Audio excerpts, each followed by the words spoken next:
తెలుగు వాళ్ళకంటూ అప్పటి వరకు మన రాష్ట్రంలో ప్రాంతీయ పార్టీలు ఏవి లేవు. అప్పటి వరకు ఏంటంటే అన్ని జాతీయ పార్టీలే, జనతా పార్టీ కావచ్చు, కాంగ్రెస్ కావచ్చు, ఈవెన్ కమ్యూనిస్టులు కావచ్చు, వీళ్ళంతా. మన తెలుగు వాళ్ళకంటూ ఒక పార్టీ ఉండాలి కదా, లోకల్గా మనకంటూ ఒక పార్టీ ఉండాలి. ఆ పార్టీ ఏంటంటే మన హక్కుల కోసం పోరాడేదై ఉండాలి అని ప్రజల్లో నుంచి ఆయనకి ఆ రోజు రాజకీయ పార్టీ పెడతా అని ఆయన 1 సంవత్సరం ముందు అనౌన్స్ చేస్తే ఆయనకి అనేక మంది ప్రజలు లెటర్లు రాయడం జరిగింది, ఇవన్నీ రాయడం. అవన్నీ చూసి ఆయన ఒక అనలైజేషన్కి ఆ రోజు రావడం జరిగింది. అనలైజేషన్కి వచ్చి దీంట్లో మద్రాసీలుగా మనల్ని పిలుస్తున్నారు, ఆ బాధ ఒకటి. మన తెలుగు వాళ్ళ కోసం పోరాడేదానికి ఒక పార్టీ అవసరం, ఒక రాజకీయ పార్టీ. నేనే ఎందుకు మొదలు పెట్టకూడదు అనే ఆలోచన కావచ్చు, నా వాళ్ళకి న్యాయం చేయాలి అనే ఒక ఆలోచన కావచ్చు.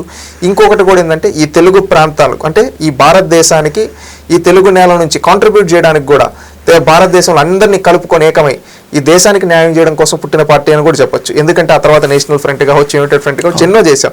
ఇవన్నీ దేశానికి అంటే పార్టీ ప్రాంతీయ పార్టీ అయినా ఆ రోజు భావాలు జాతీయ భావాలు, దేశానికి ఏమవసరం, దేశంలో మిగిలిన రాష్ట్రాలనే హక్కుల కోసం కూడా తెలుగుదేశం పార్టీ పోరాడింది.